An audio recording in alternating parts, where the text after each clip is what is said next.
ದಕ್ಷಿಣ ಕನ್ನಡದಲ್ಲಿ ನಿರಂತರವಾಗಿ ಮಳೆ ಆಗ್ತಾ ಇದೆ. ಅದರಲ್ಲೂ ಕೂಡ ಮಂಗಳೂರಿನಲ್ಲಿ ಸಾಕಷ್ಟು ಅವಾಂತರ ಸೃಷ್ಟಿಯಾಗಿದೆ.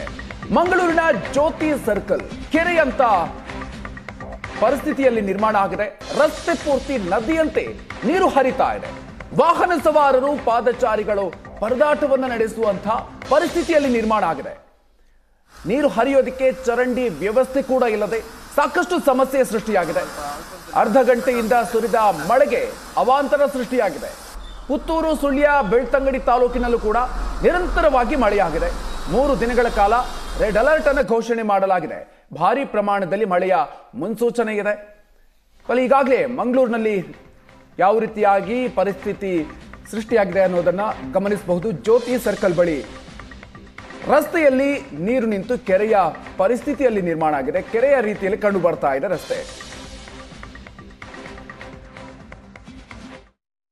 ಮಂಗಳೂರು ನಗರ ಸೇರಿದಂತೆ ಗ್ರಾಮಾಂತರ ಭಾಗಗಳಲ್ಲಿ ಭಾರಿ ಪ್ರಮಾಣದಲ್ಲಿ ಮಳೆಯಾಗ್ತಾ ಇರುವಂತದ್ದು. ಮುಂದಿನ 4 ದಿನಗಳ ಕಾಲ ಈ ಭಾಗದಲ್ಲಿ ರೆಡ್ ಅಲರ್ಟ್ ಅನ್ನು ಘೋಷಣೆ ಮಾಡಲಾಗಿದೆ. ಹಾಗಾಗಿ ಮಂಗಳೂರು ನಗರದ ಅನೇಕ ರಸ್ತೆಗಳು ಜಲಾವೃತವಾಗಿದೆ. ಹೆಚ್ಚಿನ ಪ್ರಮಾಣದಲ್ಲಿ ಇಲ್ಲಿ ನೀರಿನ ಹರಿವು ಕಂಡು ಬರ್ತಾ ಇರುವಂತದ್ದು.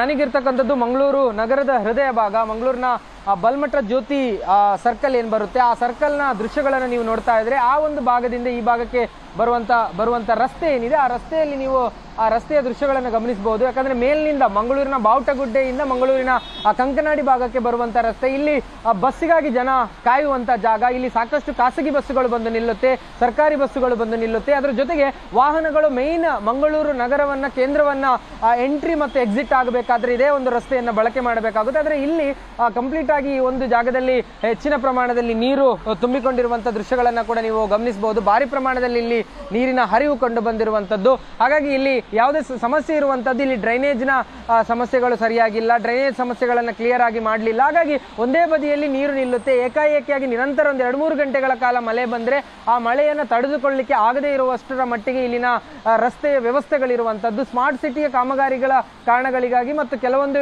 ಯೋಜನೆಗಳಲ್ಲಿ ಮಳೆಯ ಪೂರ್ವ ಮಳೆ ಬರುವುದಕ್ಕಿಂತ ಮೊದಲು ಯಾವೆಲ್ಲ ರೀತಿಯಲ್ಲಿ ಇದರ ಹೂಳೆತ್ತುವ ಕೆಲಸಗಳಾಗಬೇಕಿತ್ತು ಮತ್ತು ಸುತ್ತಮುತ್ತ ಇರುವಂತಹ ನೀರು ಹೋಗುವಂತ ಡ್ರೈನೇಜ್ ಆಗಿರ್ಬೋದು, ಮಳೆ ನೀರು ಹೋಗ್ಲಿಕ್ಕೆ ಯೂಸ್ ಮಾಡುವಂತ ತೋಡುಗಳಾಗಿರ್ಬೋದು, ಆ ತೋಡುಗಳಲ್ಲಿ ಯಾವ ರೀತಿಯಾಗಿ ವ್ಯವಸ್ಥೆಗಳನ್ನ ಮಾಡಬೇಕಾಗಿತ್ತು ಆ ಎಲ್ಲ ವ್ಯವಸ್ಥೆಗಳನ್ನ ಸಮಗ್ರವಾಗಿ ಮಹಾನಗರ ಪಾಲಿಕೆ ಮೇಂಟೈನ್ ಮಾಡಲಿಲ್ಲ. ಈ ಕಾರಣದಿಂದಾಗಿ ಈ ಸಮಸ್ಯೆ ಉದ್ಭವ ಆಗಿರುವಂತದ್ದು. ನೀವು ನೋಡಬಹುದು ಅನೇಕ ಸರ್ಕಾರಿ ಮತ್ತು ಖಾಸಗಿ ಬಸ್ಗಳ ಯಾವ ಹಂತದವರೆಗೂ ಕೂಡ ಇಲ್ಲಿ ನೀರು ನಿಂತಿದೆ ಅನ್ನುವಂಥದ್ದು. ಅಕ್ಕಪಕ್ಕದಲ್ಲಿ ರಸ್ತೆ ಮೇಲೆಯೇ ಜನ ನಿಂತಿದ್ದಾರೆ. ಜನರು ಬಸ್ಗಳಿಗಾಗಿ ಕಾಯ್ತಾ ಇದ್ದಾರೆ. ಆದ್ರೆ ಅವರಿಗೆ ವಾಹನಗಳು ಹೋಗುವಂತ ಸಂದರ್ಭದಲ್ಲಿ ಆ ನೀರು ಅವರ ಮೇಲೆ ಎರಚುವಂತ ಪರಿಣಾಮವಾಗಿ ಅದು ಕೂಡ ಅವರಿಗೆ ಒಂದಷ್ಟು ಸಮಸ್ಯೆ ಆಗ್ತಾ ಇದೆ. ಮತ್ತು ಆಟೋ ರಿಕ್ಷಾಗಳು, ಕಾರುಗಳು ಮತ್ತು ಸಣ್ಣ ಪುಟ್ಟ ವಾಹನಗಳಿಗೆ ಈ ನೀರಿನಲ್ಲಿ ಈ ಭಾಗಕ್ಕೆ ಬರಲಿಕ್ಕೆ ಬೇರೆ ಆಲ್ಟರ್ನೇಟ್ ರಸ್ತೆಗಳಿಲ್ಲ. ಹಾಗಾಗಿ ಅದೇ ರಸ್ತೆಯನ್ನು ಬಳಸಿಕೊಂಡು ಬರ್ತಾ ಇದ್ದಾರೆ. ಇದು ಬಹಳಷ್ಟು ಅಪಾಯಕಾರಿಯಾಗಿ ಸಂಚಾರವನ್ನ ಕೂಡ ಮಾಡ್ತಾ ಇರುವಂತದ್ದು. ಮಳೆ ಸ್ವಲ್ಪ ಕಡಿಮೆ ಆದಾಗ ನೀರು ಒಂದಷ್ಟು ಇಳಿಯುತ್ತೆ. ಆದ್ರೆ ಮಳೆ ಪ್ರಮಾಣ ಹೆಚ್ಚಾದಾಗ ನೀರಿನ ಪ್ರಮಾಣ ಕೂಡ ಒಂದಷ್ಟು ಹೆಚ್ಚಾಗುವಂತದ್ದು. ಸದ್ಯಕ್ಕೆ ಇದು ಮಂಗಳೂರು ನಗರದ ಹೃದಯ ಭಾಗದಲ್ಲಿರುವಂತಹ present situation. Camera person Ashok ಜೊತೆ ಭರತ್ರಾಜ್, ಏಷ್ಯಾನೆಟ್ ಸುವರ್ಣ ನ್ಯೂಸ್, ಮಂಗಳೂರು.